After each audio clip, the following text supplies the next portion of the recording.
Problem پتہ کیا ہے، جیسے مرد جاتے ہیں نا تو صرف مرد جاتے ہیں جی، جب خاتون جاتی ہے تو نسلیں جاتی ہیں، نسلیں جاتی ہیں، اور آپ کی نیکی جو ہے وہ اگلی نسل تک منتقل ہوتی ہے۔ جی جب خاتون جاتی تو وہ بچے کو لے کے جاتی ہے، جیسے آج ہماری پروگرام میں ایک بچہ بھی شامل تھا تو کسی طور پر بھی الگ ہونے کے لیے تیار نہیں تھا ماں سے، تو بچوں نے تو ماں کے ساتھ نتھی ہو گئے مسجد چلے جانا ہے، چلے جانا ہے، اور جب وہ مسجد جائے گا تو اس کا اللہ سبحانہ تعالیٰ کے ساتھ ایک ریلیشن شپ بلٹ ہوگا نا، تو آپ کا بچہ پھر گمراہ نہیں ہو سکتا۔ نہیں ہو سکتا۔ تو آپ نے اپنی عورت کو بھی محروم کیا، اپنی نسلوں کو بھی محروم کیا۔ آپ دیکھیں لبرٹی میں منی مارکیٹ کے ساتھ کی مسجد ہے، آپ صبح کی نماز میں دیکھیں سوائے گارڈز کے کوئی نہیں ہوتا، معذرت کے ساتھ، اتنی بڑی مسجد اور بڑی بڑی مساجد ہیں اور خالی پڑی ہیں،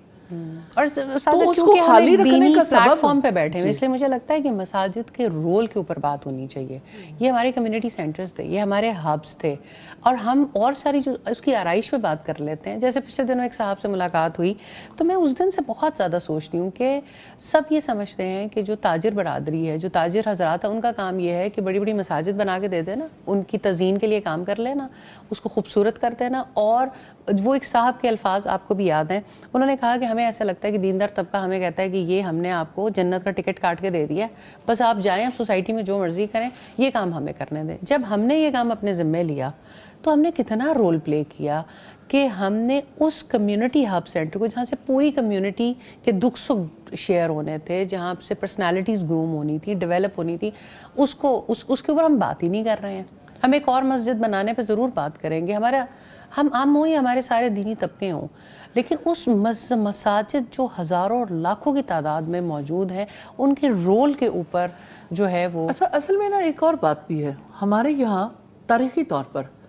اگر ہم رسول اللہ کے عہد میں دیکھیں، بعد کے ادوار میں دیکھیں، مسجد اور مکتب ایک جگہ تھا۔ جی، یہ بہت آپ نے اب جب بات مسجد کو مکتب یعنی آپ کی درسگاہ، تعلیم گاہ سے الگ کر دیا گیا تو ظاہر ہے کہ علم اور عبادت کا تعلق کاٹ دیا نا، تو جہاں علم نہیں ہوگا تو عبادت کیسے ہوگی؟ تو عبادت کا رشتہ تو کاٹ کے رکھ دیا۔ نمبر ایک تو یہ بات ہے۔ پھر یہ کہ آپ کا لمیٹڈ کانسیپٹ ہے مساجد کے بارے میں کہ وہاں پر یعنی نماز کی ادائیگی کے علاوہ باقی اوقات میں مسجد بند رہے گی۔ جی ٹھیک ہے، اب آپ یہ دیکھیے کہ کسی نے ہم سے کہا کہ ایک کوئی آفیسز ہیں یہاں پہ لاہور میں، آپ کو پتہ ہے کافی سارے دفتر خان اور اس طرح سے بہت سارے آفیسز ہیں، اور ایک کمپنی کے بھی آفس میں کافی بڑی تعداد ہوتی ہے۔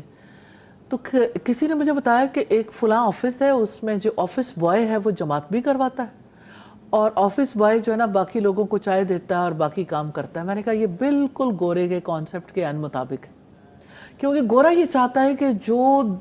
نماز کی جماعت وہ کروائے جو سب سے زیادہ پسا ہوا ہے، جس پر سب چڑھائی کر سکیں۔